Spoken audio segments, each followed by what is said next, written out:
Здравствуйте. Начало года. Время подводить итоги, так принято, по крайней мере, и заодно строить прогнозы на год наступивший. Именно этим мы с вами сегодня и займемся, правда, с несколько неожиданной стороны. И сделаем это сразу после рассказа о наиболее значимых событиях дня. Здравствуйте.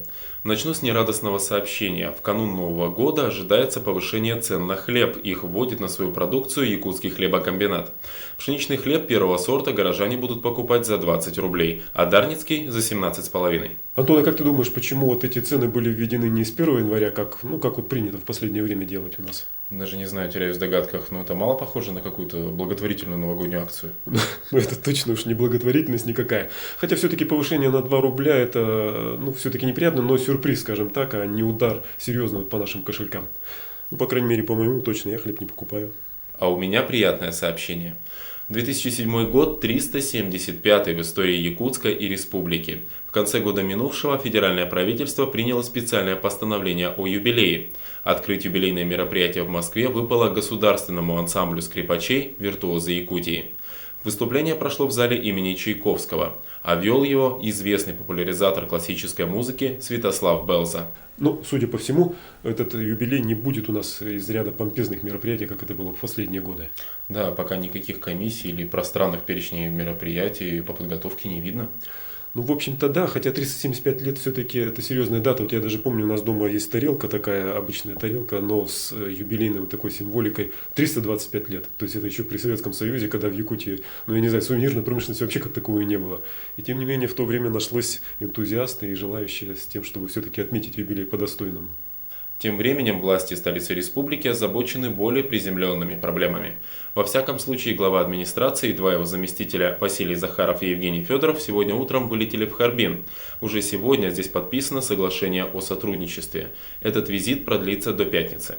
В его программу включены переговоры с представителями одной из строительных фирм, а также коммерческого банка. Нельзя не признать, что в последние годы у нас отношения с Китаем как-то разладились, что ли.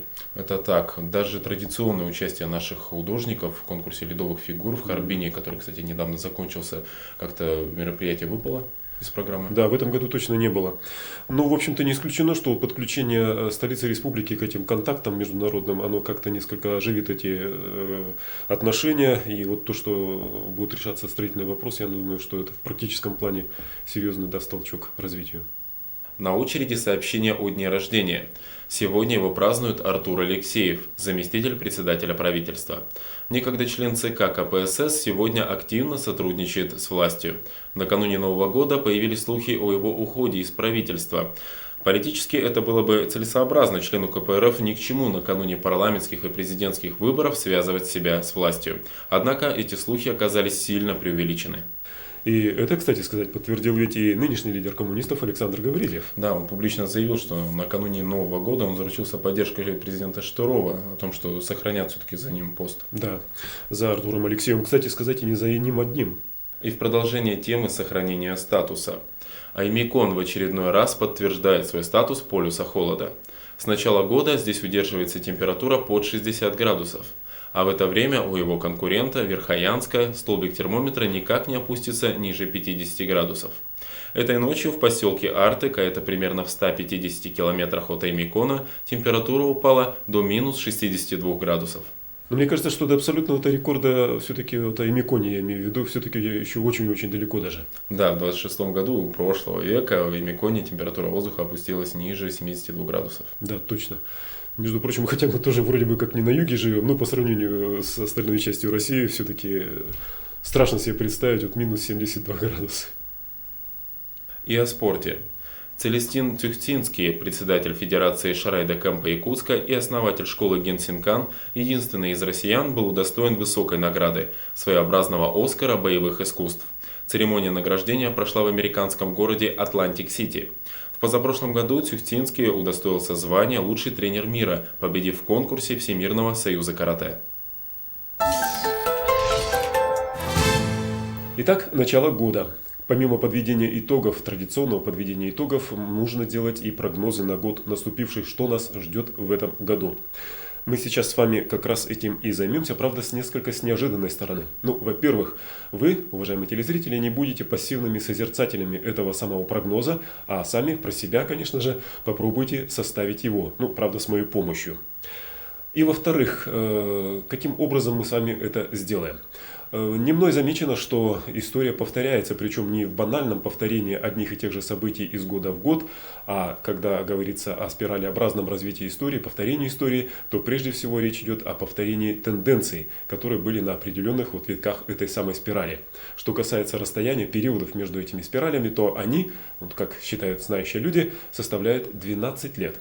Так вот, давайте попробуем исторический экскурс совершить в 12 лет назад, что было в нашей республике. Это был 1995 год. Вот как раз те события, те тенденции, которые были характерны для этого года, ну, как мне кажется, помогут вам составить прогноз тех тенденций, которые нас могут ожидать в 2007 года. Итак, давайте отправимся во времени. В радиообращении к населению республики по итогам работы в 1995 году Михаил Николаев заявил, что это был уже третий год, когда в экономике республики отсутствовали негативные тенденции. Несколько улучшилось при этом или остались на прежнем уровне показатели предприятий ведущих отраслей экономики. Однако в 1995 году было приостановлено строительство Вилюйской ГЭС-3 из-за отсутствия денег. Разрешить проблему финансирования не помогли даже два постановления правительства.